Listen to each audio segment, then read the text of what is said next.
Kami Polda Metro Jaya kemudian melakukan penyelidikan kebenaran informasi tersebut.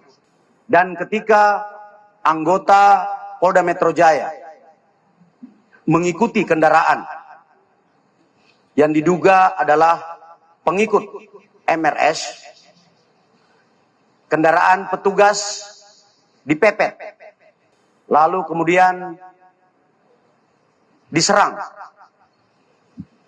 dengan menggunakan senjata api dan senjata tajam sebagaimana yang rekan-rekan lihat di depan ini. Anggota yang terancam keselamatan jiwanya karena diserang kemudian melakukan tindakan tegas terukur sehingga terhadap kelompok yang diduga pengikut MRS yang berjumlah 10 orang meninggal dunia sebanyak 6 orang. Saya ulangi, terhadap kelompok MRS yang melakukan penyerangan terhadap anggota dilakukan tindakan tegas dan meninggal dunia sebanyak 6 orang. Untuk kerugian yang dialami oleh petugas adalah sebuah kendaraan yang rusak karena dipepet serta terkena tembakan dari kelompok yang melakukan penyerangan. Pada kesempatan ini kami menghimbau kepada saudara MRS agar mematuhi hukum, memenuhi panggilan penyidik dalam rangka pemeriksaan. Apabila saudara MRS tidak memenuhi panggilan, kami, tim penyidik, akan melakukan langkah-langkah penegakan hukum selanjutnya sesuai dengan ketentuan hukum yang berlaku.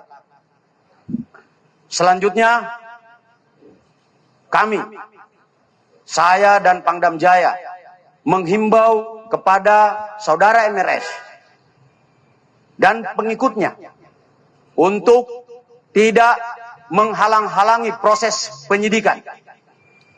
Karena tindakan tersebut adalah tindakan yang melanggar hukum dan dapat dipidana. Dan apabila tindakan menghalang-halangi petugas membahayakan keselamatan jiwa petugas, kami, saya bersama Pangdam Jaya, tidak akan ragu untuk melakukan tindakan yang tegas. Sekian, rekan-rekan sekalian, terima kasih. Kami sampaikan, alhamdulillah, imam besar kami bersama keluarga dan cucunya, alhamdulillah dalam keadaan sehat. Ya. Dan saat ini sedang dalam pemulihan sebetulnya. Jadi saya di samping kanan saya perkenalkan dulu adalah Kiai Haji Sobri Lubis, adalah Ketua Umum DPP FPI. Di belakangnya adalah Panglima Laskar Pembela Islam, Ustadz Maman Suryadi. Di belakang saya Wakil Panglima Laskar Pembela Islam, Ustadz Jordan. Dan ada pengurus FPI di belakang kita. Jadi pertama-tama saya mau sampaikan bahwa kami sebelum ada pengumuman dari pihak Polda, yang tadi itu pun kita dapatnya dari televisi, sebelum kita mendengarkan pernyataan dari pihak Polda, itu kita masih menganggap keenamnya dalam status hilang. Makanya pernyataan kita yang pertama keluar itu adalah pernyataan statusnya masih dalam keadaan hilang kita sebutkan. Karena itu pernyataan dibuat pagi hari ya, sebelum kita mendengar kabar bahwa keenamnya sudah syahid. Nah, kemudian saya mau jelaskan kronologi background-nya dulu. Bahwa beberapa hari yang lalu ya, memang ada beberapa pengintai di Pondok Pesantren Habib Rizik, yaitu hari Jumat ya. Hari Jumat itu ada beberapa pengintai yang ditugaskan oleh institusi resmi negara. Ya, saya tidak mau sebut. Oleh institusi resmi negara yang ditugaskan mengintai 24 jam. Mereka menggunakan drone dan peralatan canggih lainnya.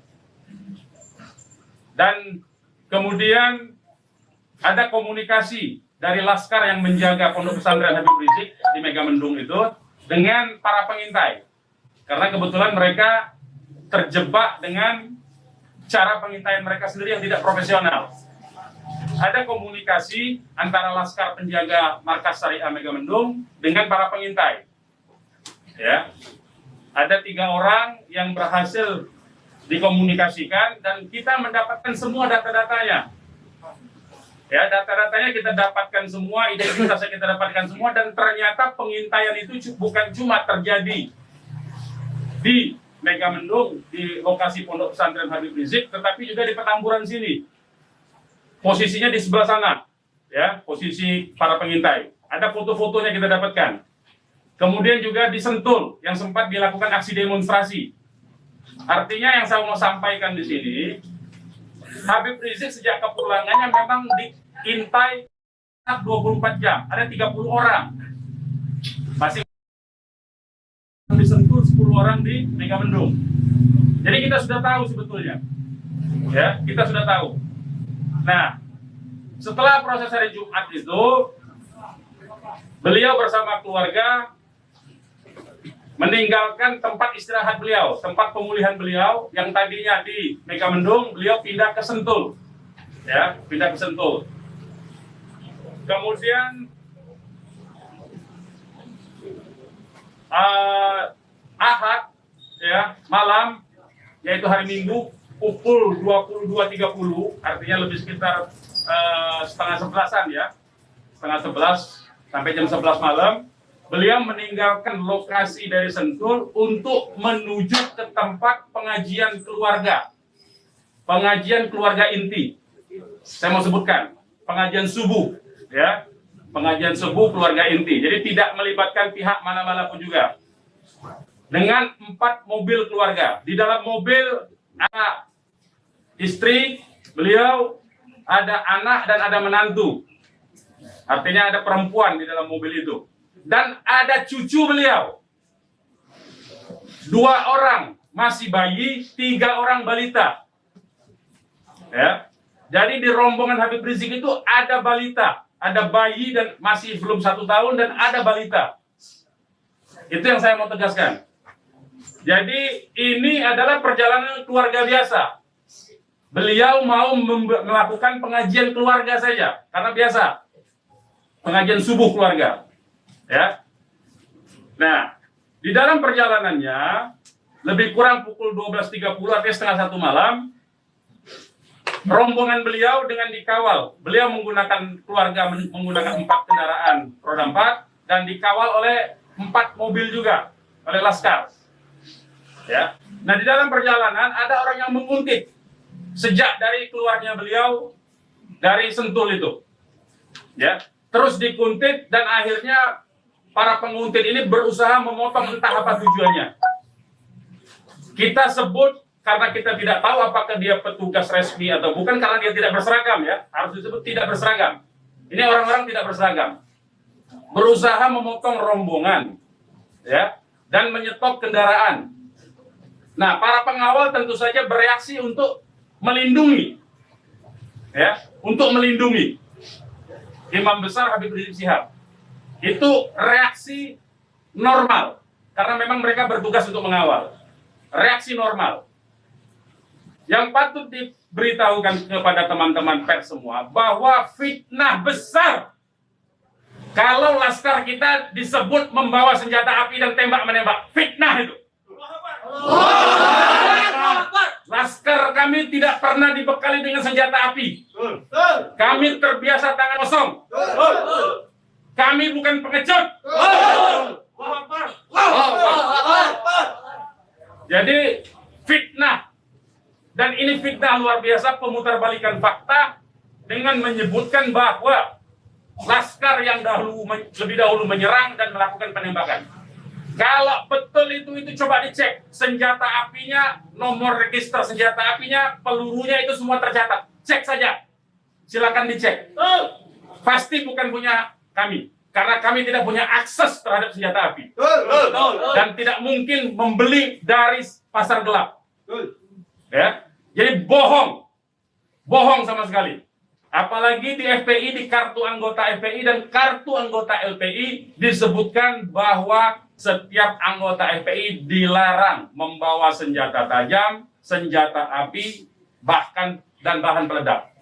Itu dilarang di kartu anggota kita punya. Ya. Nah, jadi upaya-upaya memfitnah, memutarbalikkan fakta hentikanlah. Ya. Hentikanlah. Nah, kemudian kejadiannya, ya, kenapa kami menyatakan laskar kami dalam keadaan hilang? Karena memang kami belum tahu keberadaannya di mana. Itu membuktikan bahwa mereka dibunuh dan dibantai. Ya. Kalau sejak awal tembak menembak itu berarti dia tewasnya di tempat dong. Tewas di tempat pasti banyak. Semalam saya sendiri sampai jam 3 sudah ngecek dengan teman-teman yang di lapangan, tidak ada jenazah di situ, tidak ada keramaian di situ, yang ada justru petugas aparat setempat yang ada di lokasi yang diperkirakan di sekitar pintu tol Karawang Timur. Ya, di tengah malam itu saya suruh cek. Begitu saya mendengar ada berita terjadi ada laskar kita yang ditembak, kita suruh cek ke pintu tol Karawang Timur, ternyata tidak ada mobil laskar di situ. Mobil laskar tidak ada, jenazah tidak ada. Kalau itu memang tembak menembak dan tewas di tempat, itu pasti ada jenazah di situ. Pasti membutuhkan proses lama untuk evakuasi di situ. Tetapi ini tidak ada. Dan bahkan saudara-saudara perlu ketahui, teman-teman media, sempat salah satu laskar mengirimkan voice note rintihan dari salah satu laskar kita yang ditembak. Itu artinya apa? Itu artinya laskar kami dibawa ke satu tempat dan dibantai di tempat itu. Dibantai di tempat lain. Itu artinya. Dan kemudian waktu kemudian setelah voice note terkirimkan, tidak ada lagi HP dari laskar 6 orang itu yang aktif kita hubungi. Kita sudah cari sampai pagi tadi, sampai siang tadi sebelum pengumuman dari pihak Polda, kita sudah cari kemana-mana. Ke rumah sakit kita cari, ke kantor polisi kita cari. Karena kita anggapnya itu orang hilang. Dan ternyata kemudian ada pengumuman bahwa seperti yang dinyatakan fitnah yang menyatakan tembak menembak itu. Ya.